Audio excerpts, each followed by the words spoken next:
Joe Rogan just said the quiet part out loud, and suddenly the room got colder. Because the second he started talking about Jeffrey Epstein, the same question exploded everywhere at once. Who was really around him? Who got exposed? Who knew more than they ever admitted? And why, after all these years, does the truth still feel locked behind sealed doors, redacted pages, and carefully rehearsed silence? This is not just another scandal people gossip about for entertainment. This is the kind of story that refuses to die because every time it looks buried, another name slips out, another file appears, another contradiction starts screaming for attention. I mean, if you just go into the island to bang hookers, like it's like they're of age. It's still like whatever he was doing, you preyed on people's desire for experiences and vice. Yes.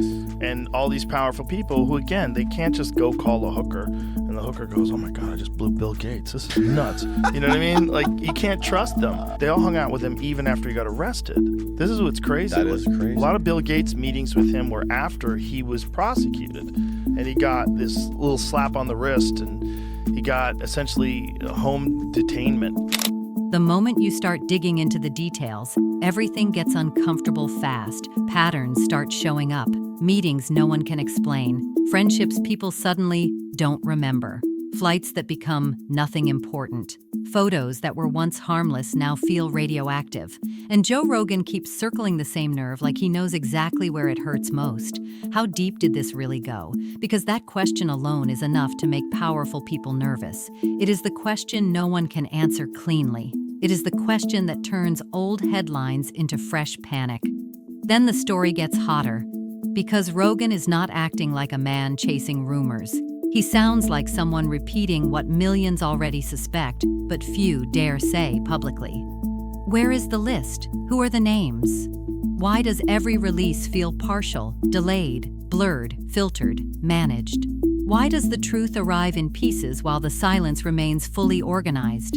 And then the focus shifts back to Epstein himself, but here is where the trap snaps shut.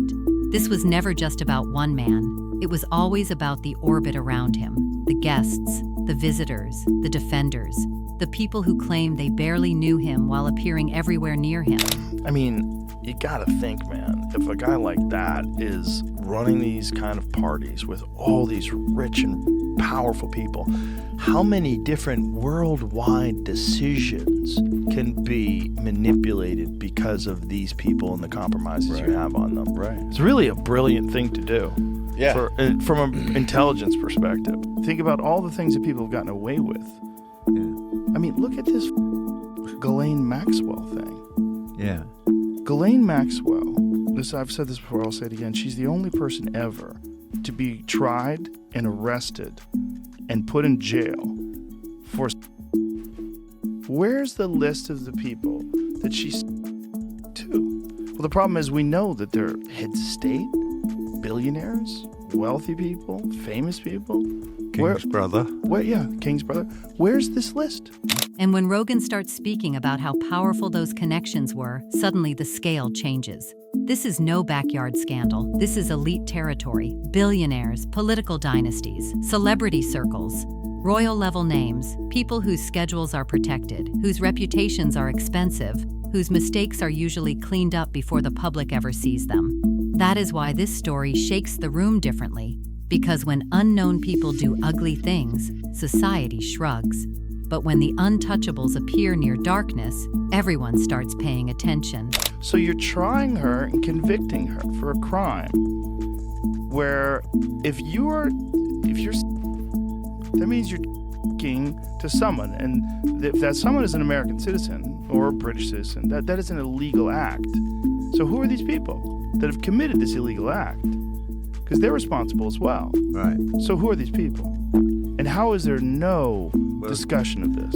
Then another uncomfortable truth rises. Victims spoke. Witnesses spoke. People like Maria Farmer and Virginia said things on camera, publicly, emotionally, directly. Yet the public only seemed to hear whatever matched their political team. One side obsessed over Bill Clinton. Another side ignored what was said about Donald Trump.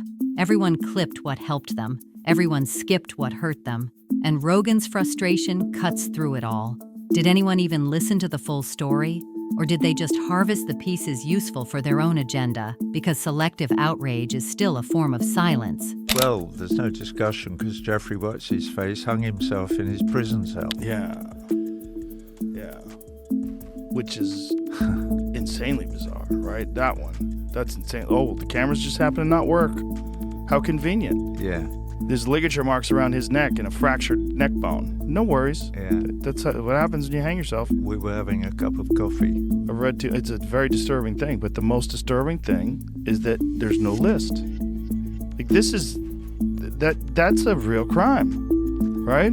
Well, isn't the story the anecdote is isn't it that isn't Andrew supposed to have given somebody 12 million quid to go away? Yeah. And to get off the list? Supposedly. It's hard to know whether or not that's true, but for sure there's money's been exchanged, influence has been exchanged. So maybe people are they're not throwing any bones. That is when the whole thing becomes darker than gossip. These were people operating in worlds built on trust, status, money, security, image. People assumed certain doors were safe because the locks looked expensive. They assumed power meant legitimacy. They assumed wealth meant protection. And even after arrests, even after headlines, even after disgrace, some people were reportedly still meeting him. Read that again. After the mask slipped, some still stayed close. So what does that tell you? Carelessness, arrogance, dependency, or something worse? Then comes another explosion. Allegations involving Donald Trump surface in the broader public conversation, mixed with denials, old statements, timelines, confusion, legal noise, political spin. And just when people think the story cannot get messier, reports emerge that files tied to Epstein releases were pulled back. Names once visible suddenly absent. Documents once public suddenly gone. 16 files reportedly removed after release. Imagine the public watching that happen in real time. If transparency was the mission, why does it keep looking like retreat?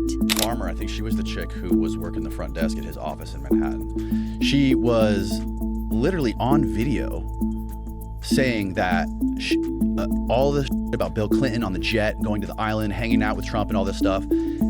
And the right-wing people, like people I know, my parents and like older folks I know in Florida, will say, she came out, thank you for exposing Bill Clinton for being and doing all this stuff.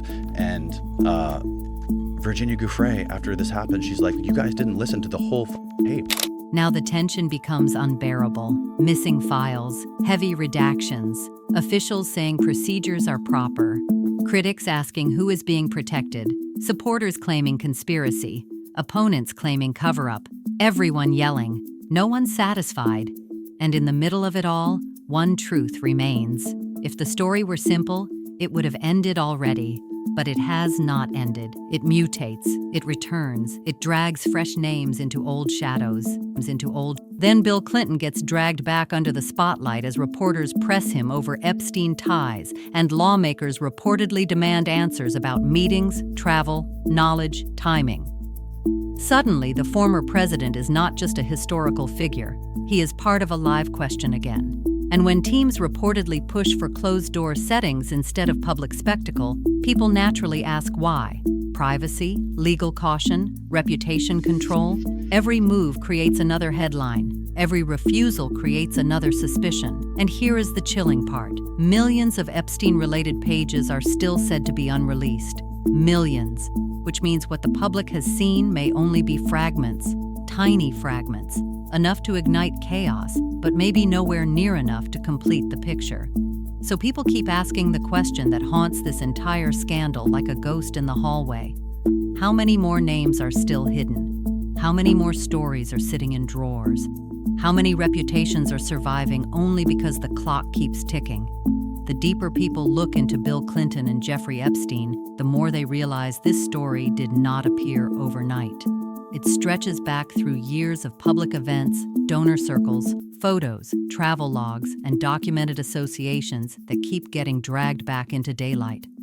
Clinton has denied wrongdoing and has said he was unaware of Epstein's crimes until later, but that statement has never stopped the questions. Because this is the kind of scandal where even legal innocence does not erase public curiosity. People see repeated proximity and immediately ask what was known, what was ignored, and what was conveniently overlooked. When records show donations, White House events, and appearances where Epstein and Ghislaine Maxwell were present, it fuels the same old fire again. No allegation automatically equals guilt, but visible connections are enough to keep the conversation alive for years. Then it gets even more uncomfortable. After Clinton left office, reports and logs tied to philanthropic travel raised fresh scrutiny over the use of Epstein's plane on trips connected to foundation work. Asia, Africa, Europe, names, dates, photographs, sightings. The public sees those details and starts building its own narrative. Some insist it proves nothing. Others insist it proves everything. And that tension is exactly why the Epstein story never settles, because every documented interaction becomes a battlefield of interpretation.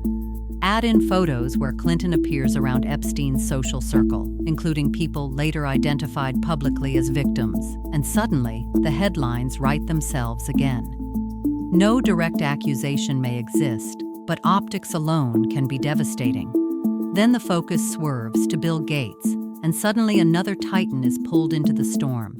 Draft emails reportedly found in Epstein's accounts ignite another round of outrage, gossip, denial, and disbelief. Claims described as explicit, graphic, and unverified spread rapidly, while Gates representatives strongly reject them as absurd and false. Gates himself publicly said every minute he spent with Epstein was a mistake he regrets, but by then the damage was already moving at internet speed. Because in scandals like this, denial often arrives after the public imagination has already sprinted ahead. Even if claims are false, association alone becomes punishment. And that is what makes the Epstein network so explosive. It turns contact into contamination. What startled many observers even more were reports that Gates and Epstein communicated over philanthropy strategy, meetings, dinners, calls, scheduling, future plans. Suddenly, the story was no longer just social overlap. It became about why one of the world's richest men kept any channel open with a convicted sex offender at all. Was it naivete? Strategic networking, a catastrophic misjudgment? Gates has framed it as a mistake, but mistakes involving men like Epstein are not treated like ordinary mistakes. They linger, they stain, they become permanent footnotes attached to every future headline. Then Melinda Gates speaks, and the tone changes instantly. Because this is no longer media chatter or political spin, it becomes personal pain. She spoke emotionally about the victims, saying no girl should ever go through what they went through, and reflected on painful memories from her marriage. That moment hit differently because it sounded human in the middle of a story often dominated by elites and damage control. When someone speaks from heartbreak instead of strategy, people listen harder. Her words reminded everyone that beyond the names, the files, the jets, the headlines, there were real victims whose suffering often gets overshadowed by celebrity obsession. Then Elon Musk gets pulled into the chaos. Publicly, Musk had said he did not go to the island and had distanced himself from Epstein, but later surfaced emails reportedly discussing helicopter trips, island parties, and holiday visits instantly created a new wave of suspicion. Supporters say messages do not prove visits happened. Critics ask why such conversations existed at all. Musk did not need to be proven guilty for the internet to react. In stories like this, ambiguity is enough to become scandal fuel, and when one of the most famous billionaires alive is linked in any way to Epstein communications, the reaction becomes global overnight. Then more names start flying: Howard Lutnick, Brett Ratner, Prince Andrew, old photos, old lunches, old denials. Every resurfaced image becomes a weapon. Every remembered meeting becomes suspicious. Prince Andrew's long public controversy returns whenever Epstein headlines reappear, proving once again that proximity to this scandal can outlive any attempt to move on. Once your name enters the orbit, escape becomes nearly impossible. And then the story veers into the wildest territory of all: celebrity rumor culture. Names like Ellen DeGeneres get dragged into bizarre online narratives with shocking claims, symbolic theories, island speculation, and viral clips taken out of context. this is where the Epstein story mutates into something even more dangerous, a magnet for exaggeration, fantasy, and internet hysteria. Because when public trust collapses, people begin believing everything. Real wrongdoing gets mixed with nonsense. Serious allegations get buried under outrageous fiction. And that chaos can ironically protect the truly guilty by making the whole conversation look insane. Whoopi Goldberg even had to publicly address her own name appearing in files, insisting that appearing in documents does not mean friendship, guilt, or participation. And she is right about one thing many forget: a name in paperwork is not the same as a crime. Yet by the time nuance arrives, outrage has usually already gone viral. That is the curse of the Epstein files. They contain enough smoke to trigger panic, but not always enough context to settle it. So where does that leave everything now? With subpoenas, denials, deleted files, partial releases, old photographs, public regrets, emotional testimonies, and millions of pages still unseen. That is why Joe Rogan's comments hit so hard. He said out loud what people already fear: the full story may still be hidden behind institutions that move slowly, power that protects itself, and people who know exactly how to wait out public outrage. Maybe more names will surface, maybe more truths will crack open, or maybe the biggest secrets in this scandal are still sitting quietly in folders no one is allowed to read. And if that is true, then this story is nowhere near over.